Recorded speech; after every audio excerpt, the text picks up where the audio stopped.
The United Nations Security Council has produced dozens of resolutions, including imposing trade and economic sanctions, but North Korea hasn't budged even an inch. As United States President Donald Trump and North Korean leader Kim Jong Un hurl threats at each other, it's not impossible to expect that the prolonged crisis on the Korean Peninsula will trigger a military conflict or war.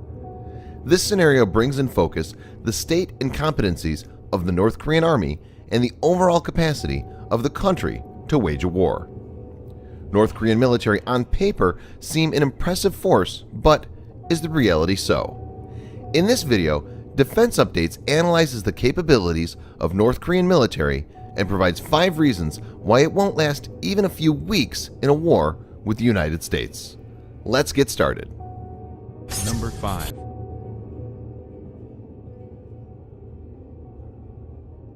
North Korean Navy has about 810 vessels, which in theory could seem a threat, but in practice is no more than a nuisance. While their quantity is great, their quality isn't, as they represent decades-old engineering and design concepts. North Korean Navy is considered a brown water navy and operates mainly within the 50-kilometer exclusion zone. It has no aircraft carrier or destroyer and had only 3 frigates, which are no match to the advanced U.S. surface combatants. A large percent of the fleet is made up of small patrol vessels. North Korean military is in possession of a fleet of about 70 submarines, comprised of approximately 20 Romeo-class submarines, 1,800 tons, 40 Sang-O-class submarines, 300 tons, and 10 Yono-class submarines, 130 tons. All of these submarines use diesel-electric propulsion and were designed in the 50s or 60s. They can only operate within 30 miles of the North Korean coast.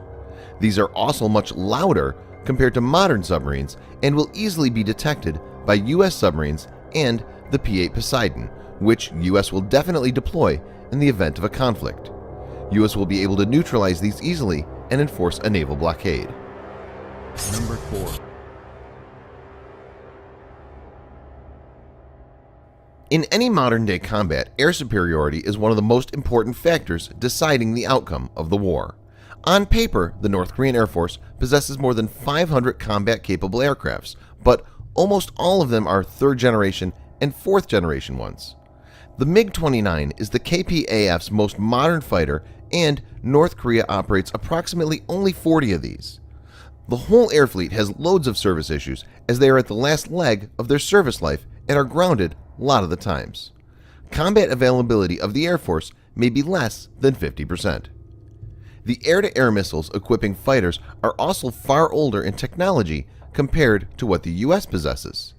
F-22 and F-35 are a generation ahead of MiG-29 and are stealthy. In this scenario, the North Korean pilots will find it very difficult to detect and target them.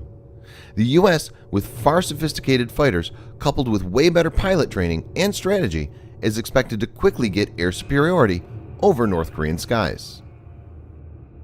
Number 3. North Korea has more than 1.2 million active soldiers and a further 7.7 million in reserve, making its ground force one of the largest in the world. Its troops are bolstered by 200,000 special ops soldiers, but the troops are mostly ill-equipped with outdated weapons of Soviet era. The country's conventional forces, facing a long slide after the end of the Cold War, have faced equipment obsolescence and supply shortages. For example, North Korea has very few tanks based on the 1970s Soviet T-72, and most are still derivatives of the 1960s era T-62. The rest of Pyongyang's armored corps is in a similar predicament, making them distinctly inferior to US and South Korean forces. Number 2.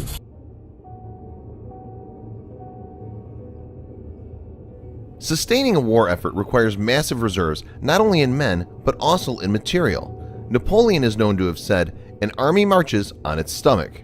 Not only will the relatively poor inventory of ammunition dwindle down in a few weeks, but also will the food supply. With these 2 basic items in short supply, the North Korean forces will not be able to continue fighting for long periods. It is also foreseen by many experts that as the war turns against North Korea, many will start deserting the repressive regime, hastening the process of capitulation. Number 1. North Korea is cut off from the world and basically has almost no allies. China has traditionally been North Korea's closest ally, but has condemned the latest ICBM test as unacceptable. North Korea has historically enjoyed strong links with China, its neighbor to the north and the west. But since Kim took power in 2011, the relationship has cooled. Beijing has repeatedly asked Pyongyang to cease its nuclear tests and ballistic missile launches in vain. Russia has also played it safe in the Korean front. In a joint statement, President Xi Jinping vowed to work with Russian President Vladimir Putin on diplomatic approach to the Korean problem. If a conflict breaks up, North Korea has no chance of getting direct or indirect military assistance. Unlike North, the US will have the direct support from South Korea and Japan.